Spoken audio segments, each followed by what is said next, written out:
Армысыздар ағайын, өздеріңізбен бірге Жетісу облыстық қоғамдық саяси, әлеуметтік экономикалық Жетісу газеті және өткен аптадағы елді елең еткізген негізгі жаңалықтарға шолу жасайтын мен Рүстем Жанболатұлы.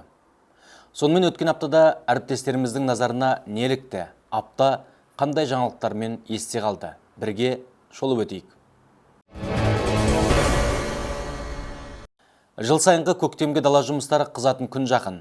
Облыстық ауыл шаруашылығы басқармасының мәліметінше, ауыл шаруашылығы дақылдарының егіс алқаптарының құрылымын әртараптандыруға сәйкес биыл егістік көлемі 510,7 мың гектарды құрайды. Оның 373,8 мың гектары көктемде себіледі. Облыстық ауыл шаруашылығы басқармасы басшысының орынбасары Бақтияр Шампиковтың айтуынша, егіс алқаптарын әртараптандыру аясында бидай 2,9 мың гектарға, қант қызылшасы 1,5 мың гектарға, дәндік жүгері 1,1 мың гектарға қысқарады. Ал арпа, майлы дақылдар, картоп, көкөніс, бақша дақылдары ұлғаяды. Көктемгі дала жұмыстарына техникалар дайын ба? Қоймадағы минералдық тыңайтқыштар қоры жеткілікті ме? Арзандатылған дизель отынынан тапшылық туындамай ма? Осы және басқа да мәселелер жөнінде әріптесіміз Еңлік Кенебайдың мемлекеттен қолдау көп атты мақаласынан оқи аласыздар. Панфилов ауданындағы Алмалы, Қырыққұдық, Тұрпан және Ақжазық ауылдарында дәрігерлік амбулатория пайдалануға берілді. Бұған дейін аталған ауыл тұрғындары ескі қызмет көрсетуге қолайсыз ғимараттарда медициналық көмекке жүгініп келген. Жаңа ғимараттар бір үлгіде салынып, қажетті заманауи медициналық жабдықтармен қамтамасыз етілген. Мұнда күндізгі бөлім, оңалту орталығы, зертхана және алғашқы көмек көрсету сынды қызметтер көрсетіліп, күнделікті ем шаралар жасалады. Медициналық мекемелерде дәрігер, аға медбике, зертхана мамандары мен фельдшер жұмыс істейді. Басқа ауылдарда да осындай медициналық нысандар салына ма? Алдағы жоспарлар қандай? Толығырақ Мырзағали Нұрсейіттің ауыл халқының денсаулығы үшін атты мақаласында тарқатып айтады. Жетісу медиа ақпараттық алаңында өткен брифингте облыстық сауда және тұтынушылардың құқықтарын қорғау департаменті басшысының орынбасары Ербол Ағибаев аймақтағы базарларды жаңғырту бойынша жүріп жатқан жұмыстарды таныстырып, әлеуметтік маңызы бар азық-түлік тауарлары төңірегінде журналистердің сұрағына жауап берді. Базарларды жаңғырту бұл кәсіпкерліктің әлеуметтік жауапкершілігін арттыруға бағытталады. Ол тұтынушыларға ғана емес, сатушыларға да қолайлы және қауіпсіз жағдай жасайды. Әкімдіктермен бірлесіп, жаңғыртуды уақытылы әрі сапалы жүргізу және модернизацияға кедергі келтіретін проблемалық мәселелерді жою бойынша жұмыс күшейтілген дейді департамент басшысының орынбасары. Толығырақ қажет андастың баға бақылауда болады атты мақаласынан оқыңыздар. Талдықорғанда өндіріс орындарының іргесі кеңейіп келеді. Аталмыш салаға бағытталған инвестиция көлемі де жыл санап артып отыр. Облыс әкімі Бейбіт Исабаев қаладағы кәсіпорындарды аралап, жұмыс барысымен танысты. Аймақ басшысы алдымен Қайнар АКБ аккумулятор шығаратын зауыттың екінші нысанына барды. Жаңа зауытта өндірістік мақсатта пайдаланатын аккумулятор батареялары шығарылмақ. Яғни электр энергиясы сөнген жағдайда осы аккумуляторға жиналған тоқ көздері электр желісіне беріледі. Бұл аурухана, ойын-сауық кешендеріне ауадай қажет.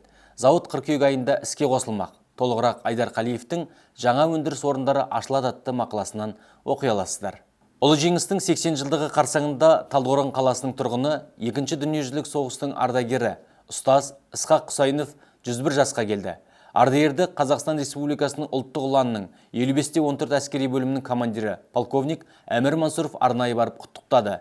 Бөлім командирі ардагерге ұланның медалін тағып, алғыс хат табыс етті. Сарбаздар ардагердің алдынан салтанатты шерумен өтіп, жеке құрамның оркестрі жеңіс күні музыкасын орындады. 9 немере, 31 шөбере, 5 шөкшөп өсіріп отқан ардагердің ерен ерлігі мен өмірлік жолы жайлы толығырақ Гүлжан Тұрсынның ардагерге құрмет атты мақаласынан оқыңыздар. Мемлекеттік қызметте көптеген жаңашылдықтар бар. Мұның барлығы еліміздің дамуына, мемлекеттік қызметтің мәртебесін көтеруге және жаңа кадрлардың жолын ашып, олардың мемлекеттік қызметке орналасуына мүмкіндік жасайды. Осы бағыттағы жұмыстар жайлы Қазақстан Республикасы мемлекеттік қызмет істері агенттігінің Жетісу облысы бойынша департаментінің басшысы, әдеп жөніндегі кеңес төрағасы Қобылан Манаппен өткен сұхбатта айтылады. Мемлекеттік қызметке іріктеудің жаңа форматтары қандай? Мемлекеттік қызметшінің ротациясы мәселесі, өңірлік кадрлық резерв мүшелерінен лауазымды қызметке тағайындалғандар бар ма? Осы және басқа да мәселелер жөнінде Ришат Тұрғанбайдың мемлекеттік қызметтегі жаңашылдық дамуға серпін бермек атты сұхбатынан оқи аласыздар. Облыстық кәсіпкерлік палатасы Талдықорған қаласындағы номер 2 мектептің 9 сынып оқушыларына кәсіпорындардың жұмысын көрсетті. Оқушылардың кәсіпорындарға баруы жұмысшы мамандықтар жылына орай ұйымдастырылды. Жасөспірімдер Талдықорған қаласындағы GLC сүт пен Метакон жауапкершілігі шектеулі серіктестігінен арнайы барып көрді. Балалар әр цехты аралап, сүт өндіруден бастап өнім дайындауға дейінгі жұмыстармен танысты.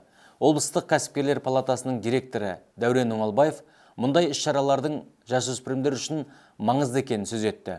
Жоғары сыныпты оқушыларының кәсіпорынға барып, ондағы тыныс-тіршілікпен жақын танысуы олардың мамандық таңдауына септігін тигізбек және жұмыс жағдайымен жақын танысуға, болашағын сенімді бағдарлауға зор мүмкіндік береді дейді. Толығырақ әріптесіміз Айгүл Байбосынованың кәсіпорын жұмысымен танысты атты мақаласынан оқып біле аласыздар. Өткен аптаның негізгі жаңалықтары осындай болды. Газеттен басқа да танымдық тағылымдық ақпараттық материалдар мен жетісу.kz сайт арқылы да таныса аласыздар. Аман, сау болыңыздар. Газет халықтың көзі, құлағы һәм тілі. Ахмет Байтұрсынұлы. Елді елең еткізген жаңалықтар, күрмеуі қиын күрделі мәселелер, экономиканың бүгіні мен ертеңі, әлеуметтік саланың әлеуеті, ұлт ұяты мен ел мүддесі, басқа да сізді толғандырған өзекті дүниелер Жетісу облыстық қоғамдық саяси, әлеуметтік, экономикалық газетінде. Назар аударыңыз.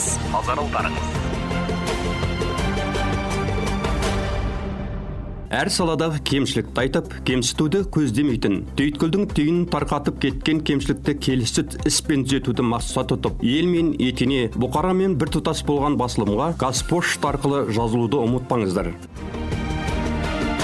Қай елдің баспасөзі мықты болса, сол елдің өзі де мықты. Міржақып Дулатұлы. Жетісулықтар Жетісу газетімен мықты.